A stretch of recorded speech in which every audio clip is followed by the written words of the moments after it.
오늘 본문은 바울의 고린도 사역을 다루고 있습니다. 고린도는 인구가 65만이나 되는 큰 도시입니다. 그리스 전역에서 가장 영향력 있는 도시고요. 그리고 중요한 두 도로가 이곳을 다 통과하는 교통 요충지요 상업의 중심지였습니다. 앞에 있었던 아덴이 학문과 예술의 도시라면 고린도는 상업과 무역의 도시입니다. 여러분, 이런 도시가 흔히 그렇듯이 고린도도 그랬습니다. 방탕, 더러움, 온갖 추악한 일들이 이 도시에 난무했습니다. 아프로디테 신전에만 해도 종교 장녀들이 1000명이나 있었습니다. 이 도시의 영적 상황이 어느 정도인지 우리는 그 한 가지만 봐도 알 수 있습니다. 그만큼 고린도는 죄악의 도성으로 악명을 아주 로마 전역에 떨치고 있었습니다. 바로 이런 현장에 바울이 홀홀단신으로 선교를 위해 도착했습니다. 고린도에 도착했을 때 바울의 심령이 어땠을까? 고린도전서 2장 3절에서 그는 고린도인에게 보내는 편지에서 이렇게 적고 있습니다. 내가 너희 가운데 거할 때 약하고 두려워하고 심히 떨었다. 여러분, 세상에 이 대단한 전도자요 선조자인 핍박도 고난도 두려워하지 않던 그가 약하고 두려워하고 떨며 고린도에 도착했습니다. 직전 선교지 아덴에서 열심히 했지만 별로 결과가 없었습니다. 또 빌립보에서는 실컷 두들겨 맞고 온 몸이 상처투성이가 되어서 그 건강은 여전히 나빴을 겁니다. 거기다가 고린도라는 이 악명 높은 도시, 도무지 아무리 바라봐도 이런 도시에 예수 믿을 사람이 있을까? 복음을 제대로 받아들이긴 할까? 훨씬 괜찮은 지역도 열매가 없었는데 이런 이 도시의 방탕과 폐허까지 일조해서 바울의 감정은 위축될 대로 위축되어 있었습니다. 사랑하는 여러분, 생명 살리는 사역에는 항상 이런 저항이 있습니다. 생명을 건지는 선교와 전도는 가장 처절한 영적 전투의 자리가 아닙니까? 하나님이 한 생명을 구원하시려고 문을 여시면 사단은 아주 기를 쓰고 대듭니다. 여러분, 이런 상황에서 하나님은 고린도 사역을 그래도 직간접으로 지원하십니다. 우리가 잘 아는 본문이지만 이 말씀을 보면 하나님이 얼마나 영혼 구원에 온통 마음을 두고 계시고 또 우리의 반응이나 감정이 어떻든 간에 한결같은 마음으로 섭리하시고 간섭하시고 지원하시는 그 하나님의 손길을 우리는 발견할 수 있습니다. 우리 모두 오늘 말씀을 통해 다시 고무되고 힘을 얻는 그런 시간이 될 수 있기를 축복합니다. 바울이 이 고린도 사역의 두려움으로 약해진 마음으로 주저하며 고린도에 도착했습니다. 첫 번째 하나님이 취한 일은 브리스길라 아굴라 부부를 붙여주셨습니다. 2절 말씀 함께 읽습니다. 아굴라라 하는 본도에서 난 유대인 한 사람을 만나니 클라우디오가 모든 유대인을 명하여 로마에서 떠나라 한 고로 그가 그 안에 브리스길라와 함께 이달리아로부터 새로 온지라. 바울이 그들에게 가매. 아굴라 브리스길라 부부입니다. 근데 브리스길라가 아내예요. 성경이 이들의 이름을 실을 때 아내의 이름을 앞에 뒀습니다. 여집사님이 훨씬 열심히 했던 것 같아요. 일반적으로 그럴 때가 많습니다만 이들은 유대인이지만 본토에서 태어났습니다. 그런데 어떻게 이탈리아에서 이 고린도까지 오게 되었습니까? 4대 황제인 클라우디오가 유대인들을 다 축출했습니다. 세계 도처에 흩어진 유대인들은 일반적으로 미움을 많이 받았습니다. 특히 AD 49년경에 크레투스라는 사람이 폭동을 일으켰는데 조사하는 중에 유대인들이 연루되었다는 얘기가 있어서 마침내 그들이 이 소란을 일으킨 주범이라는 낙인이 찍히고 클라우디오 황제는 모든 유대인들을 이유 없이 로마에서 추방하는 칙령을 내렸습니다. 쫓겨난 이 브리스길라 아굴라 부부가 얼마나 황당했을까요?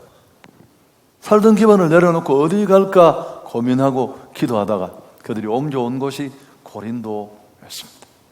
그래서 힘을 잃고 쓰러져 있던 바울을 만나게 되고 업이 꽃 같았습니다. 선교응음이 끊겨진 상황에서 바울은 더 이상 민폐를 끼치지 않기 위해서 장막 만드는 업으로 자비량하며 버티고 있었는데 또 업이 꼭 같았습니다. 성경을 자세히 읽어보면 아마 의기소침했던 바울은 이들을 만나고 나서 천군만마를 얻은 것만큼이나 힘이 되었을 것입니다. 함께 일하고 위로받았을 뿐만 아니라 공동생활을 했으니까. 여러분, 이게 얼마나 고독과 외로움에 지친 바울과 그의 사역을 든든하게 했을까요? 이들 부부를 통해 서로 위로받고 위안을 얻고 힘을 얻었을 뿐만 아니라 제가 생각을 해봤습니다. 바울의 꿈이 그 당시 최강국 로마의 수도인 심장부에 가서 복음을 전하는 게 꿈이었는데, 이 로마의 이탈리아에. 그런데 이들이 그곳으로부터 왔잖아요. 로마의 생생한 지금의 얘기를 들으면서 선교의 비전도 좀 더 날카롭게 만드는 그런 계기가 되었을 겁니다. 이 브리스길라 아굴라 부부의 열심과 헌신은 대단했습니다. 에베소에서는 자기 집을 예배 거처로 제공했습니다. 심지어 바울을 위해 목숨을 던질 수 있는 사람들이었습니다. 자, 로마서 16장 3절 4절 같이 한번 읽을까요? 너희는 그리스도 예수 안에서 나의 동역자들인 브리스가와 아굴라에게 문안하라. 그들은 내 목숨을 위하여 자기들의 목까지도 내어놓았다. 바울이 브리스길라 아굴라 부부를 어떻게 부릅니까? 나의 동역자들이다. 여러분, 이런 동역자를 얻으면 얼마나 좋을까요? 제가 얘기 설교 한번 했었죠, 과거에. 제가 처음 목회를 했던, 그 담임 목회를 했던 지역에서 참 사역은 진전이 있었지만 힘들 때가 있었습니다. 근데 이 본문을 지나가다가 너무 감동이 되었어요. 야, 바울 같은 위대한 사람도 이런 브리스길라 아굴라 같은 신실한 생명을 던져 헌신하는 동역자들이 있는데 내게도 주옵소서. 참 가슴이 아프다고 설교 시간에 했더니만 한 부부가 찾아왔습니다. 우리가 바로 브리스길라 아굴라입니다. 그래서 내가 감사하다고 했습니다. 그 사람이 사람에게 받는 위로라는 게 있어요. 궁극적으로 우리에게 위로 주시는 분은 하나님이신데, 또 함께 하나님이 주시는 그 공동의 비전을 향해 달려가는 동역자들끼리 위로가 필요해요. 여러분 몇 번 들으실 텐데, 제가 주일날 예배 4번 5번 되고 있을 때 얘기입니다. 드리고 눈이 그물그물 하는 게, 또 차를 몰고 1시간 반 시골에 있는 친구 목사님 집에 가서 사모님이 만들어주는 뭐 이렇게 전 부쳤는 거 하나 먹고 별로 영양가 없는 얘기들을 막 하다가 12시가 다 돼가서 뭐 집으로 돌아오면 신호를 받다가 졸아요. 그럼 제 아내가 옆에서 저를 뚝 치면서 그럽니다. 어떻게 사람의 위로가 좀 위로가 되십니까? 이것도 못 알아먹지 않습니까? 그럼 제가 이렇게 웃고 그냥, 여러분 저는 훨씬 더 피곤해요. 차를 운전해서 그곳까지 갔다 왔으니까. 그런데 함께 아픔을 공유하는 동역자들과 별로 영양가 있는 얘기는 아니지만 그런 얘기를 하면서 함께 밥 먹고 위로 한번 받는 그런 얘기들이 그렇게 힘이 될 때가 있어요. 하나님이 그런 걸 보고 막 쌤을 내가 가지마! 그런 분 아니십니다. 그래서 여러분, 현대 선교는 다 팀 사역이에요. 막 고독하게 혼자 가서 주의 일은 고사하고 자기 지키다가 다 무너지는 이런 사역이 아니라, 할렐루야, 멋진 동역자들로 세워줄 수 있기를 축복합니다. 이 같은 충성된 동역자를 만남으로 바울은 힘을 얻어서 고린도 사역에 전념할 수 있었어요. 두 번째, 하나님은 실라와 디모데도 보내주십니다. 헤어졌던 17장에 있었던 얘기인데 사역자 실라와 디모데도 고린도 사역에 가세합니다. 둘 다 베레아에서 헤어졌습니다. 디모데는 데살로니가 교회를 돌아보러 갔습니다. 복음을 전해 세웠던 교회가 어떤 상황인지 상황을 보려고. 그리고 실라는 빌립보 지역을 돌면서 선교 헌금을 가지러 갔습니다. 이 두 사람이 없는 상태 속에서 외롭게 사역을 했는데 그들이 돌아왔습니다. 디모데는 데살로니가로부터 좋은 소식을 들고 왔습니다. 교회가 든든히 세워지고 다 열심으로 일한다는 것.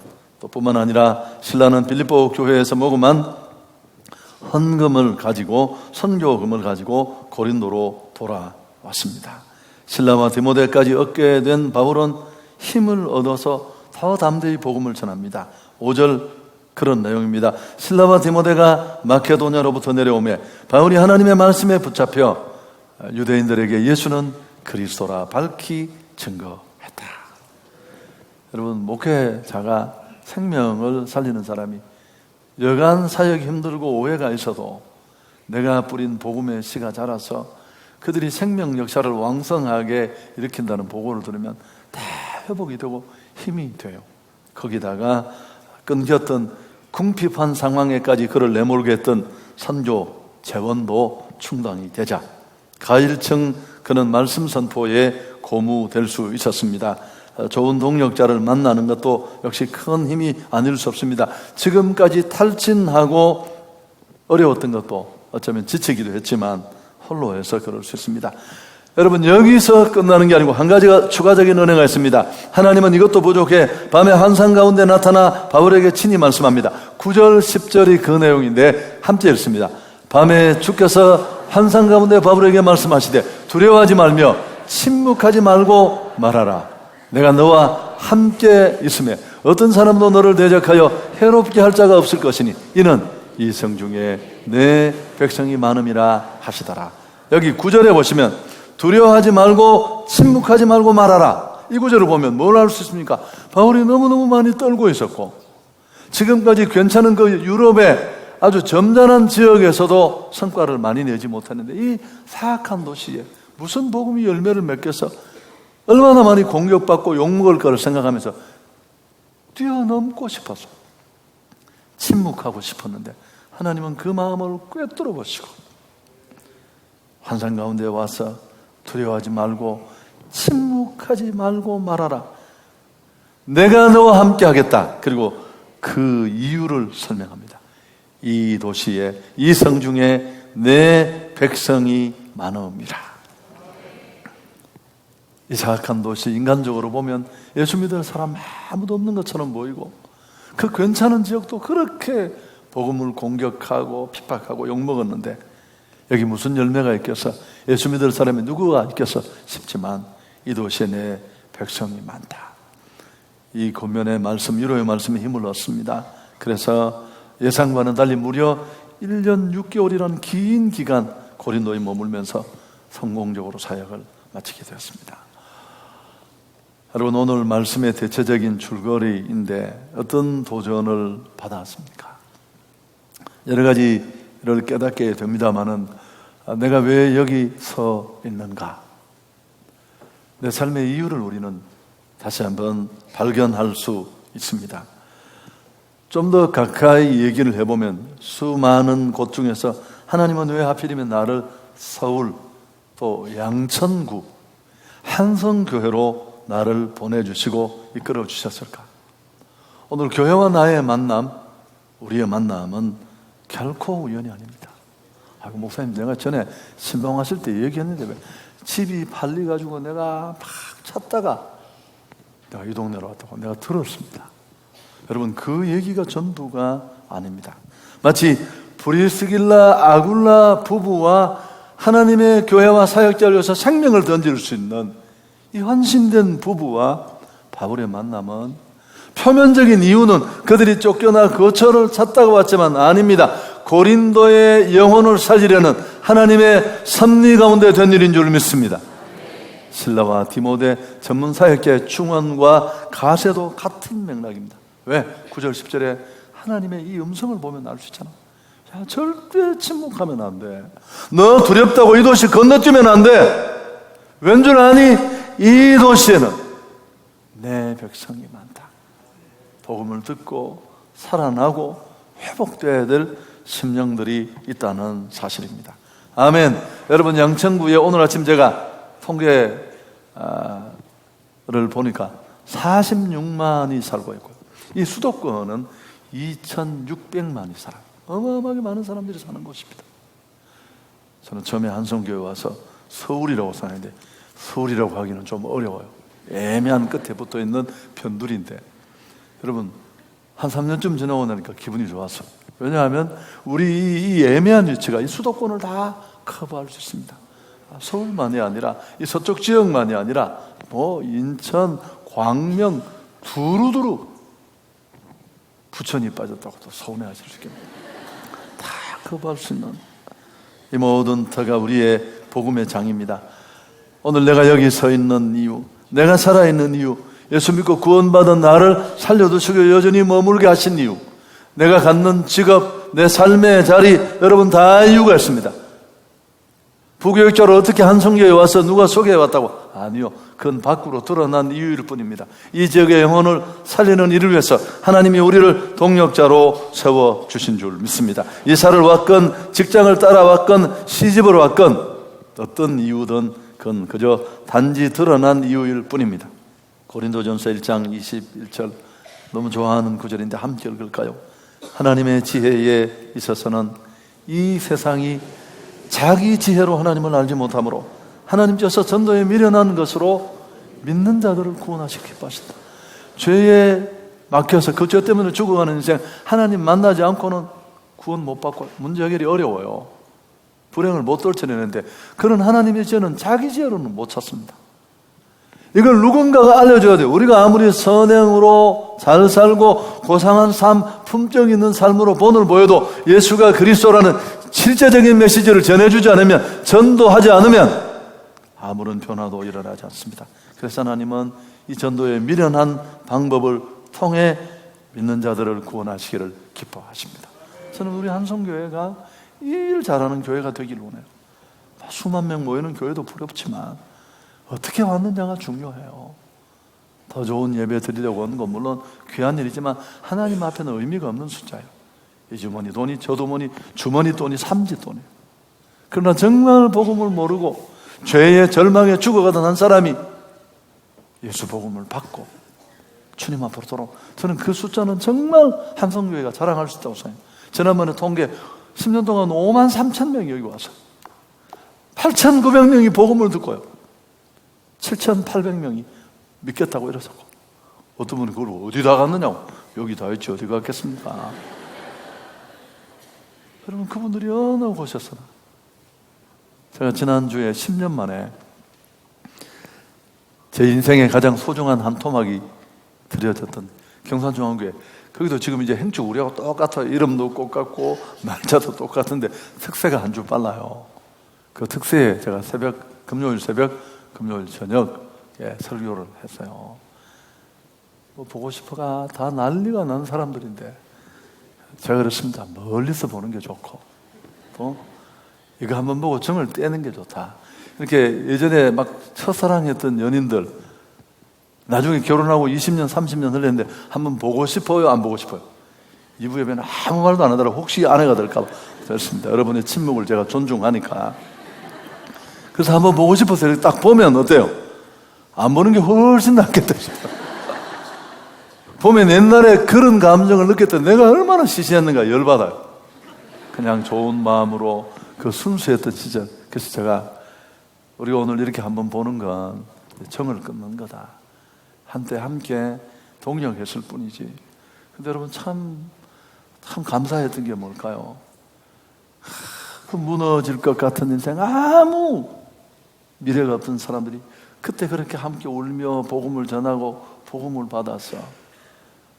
여자분이 목회자도 되고, 그래서 어떻게 연락이 돼서 찾아와서 또 제 아내는 돌아와야 되는데 막 한번 보고 가셔야 된다고 여기 있는 백화점에 만나서 또 울며 함께 기도해주고. 여러분, 예수가 아니면 그 사람 거기까지 살 수도 없는 사람이에요.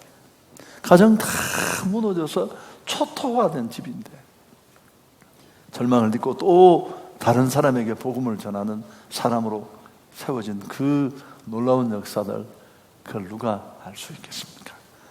아멘. 여러분, 오늘 주님이 지치고 두려움에 주저앉아 있는 입 한 번 벌리고 싶지 않은 바울에게 주셨던 권고를 다시 한번 보십시오. 첫째, 내가 너와 함께하며 아무 사람도 너를 대적하여 해롭게 할 자가 없을 것이니 이는 이 성중에 내 백성이 많다. 전도할 사람 없다고요? 여러분, 아닙니다. 여전히 너무너무 힘들어서 교회라도 한번 가볼까? 내 인생이 이렇게 꼬여서 정말 미치고 죽겠는데 예수라도 한번 믿어볼까? 우리 몇 주 전에 간증하셨던 분, 오늘도 일부 예배 마치고 제 손을 환한 얼굴로 잡고 돌아가셨는데 밤새 교회 꿈을 꾸고 누가 설교하는 꿈을 꿨대요. 그러니까 교회 한 번 나간 사람이 동네 가까운 데부터 새벽 기도를 다 나가서 속 뒤집어지는데 잠이 옵니까? 그래서 한성교회까지 왔는데 꿈속에 설교하던 그분이 제도래요. 여러분 이거 믿거나 그래서 이분이 등록했어요. 우리 봄에 교향곡에서 이야기했고 그 다음 주에도 더 덩치가 산만한 아들이 엄마 따라 같이 나와서 그러니까 이번 주에도 일부 예배 왔어요. 여러분 이런 것도 다 어떻게 그런 일이 가능하겠습니까? 유대인의 핍박, 어려운 상황 이런 여러 가지를 생각하면 그저 일어나서 외칠 마음도 없는데 그래서 하나님은 그분이 눈물을 흘리면서 하는 얘기입니다. 너 침묵하면 안 돼. 이 도시에는 내 백성이 많다. 그리고 두 번째 10절 앞부분에 내가 너와 함께 하겠다. 여러분 전도할 때 복음 전하는 자와 하나님은 함께 하십니다. 그래서 내가 너와 함께 하겠다는 이 약속은 여기가 처음이 아니라 마태복음 28장 20절 흔히 말하는 더 그레이트 커미션에도 나와 있잖아. 볼자다 세상 끝날까지 내가 너와 함께 하겠다. 그러므로 너희는 가서 모든 족속으로 제자를 삼아 아버지와 아들과 성령의 이름으로 세례를 주고 내가 분부한 모든 것을 가르쳐 지키게 하라. 볼자다. 꼭 내가 이걸 다 외워야 기분이 좋으십니까? 그러니까 하나님은 모든 사람과 함께 하시지만 특별히 예수가 그리스도라는 복음을 전하는 자와 함께 하시는 줄 믿습니다. 그래서 선교하고 전도하는 곳에는 놀라운 간증들이 일어납니다. 바울이 이걸 몰랐을까? 이 대사도가 예수님 다음으로 가장 많은 사람을 주님 앞으로 인도한 이 능력의 종이 이걸 몰랐을까요? 당연히 알았습니다. 그러나 오랜 선교, 거듭되는 말씀 전파, 여전히 꼿꼿이 버티면서 핍박하고 박해로 저항하는 그 많은 사람들, 끝까지 사단이 머리 들고 나오는 이런 여러 가지 환경, 고린도의 이 사악한 모습을 보고 질린 겁니다. 도대체 이게 무슨 의미가 있는가? 그런 자들을 향해 하나님은 함께 하시겠다고 했습니다. 이번 한 주간 동안 우리가 초청하고 또 강권해서 그분들을 꼭 주님 앞으로 이끌 수 있기를 바랍니다. 여러분 최선을 다하십시오. 지금 시작해도 늦지 않아요. 그리고 초대할 뿐만 아니라 그분들이 혼자서 여기 오게 하면 안 돼요. 늘 말하지만 할 수만 있으면 여러분 약속해서 모시러 가고요.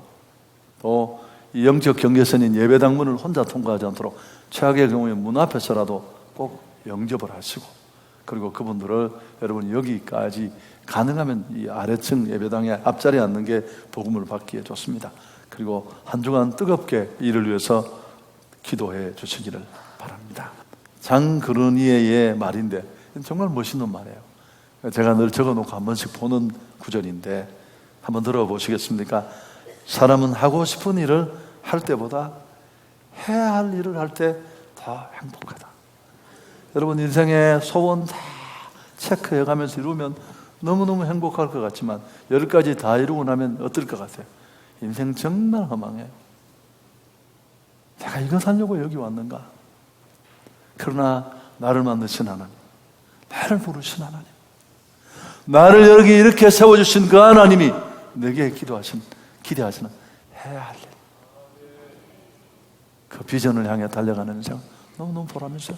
저는 이번에 대구 가서 다시 보면서 오늘 또 느낀 게 내가 참 전도도 못하고 선교도 못하는 게 그저 흉내라도 내면서 이 일에 내 사역을 던진 게 얼마나 바른 선택이고 성도들이 행복하고 또 나도 행복하고 여러분 그 와중에 온 교회와 성도들이 받은 복이 얼마나 많습니까?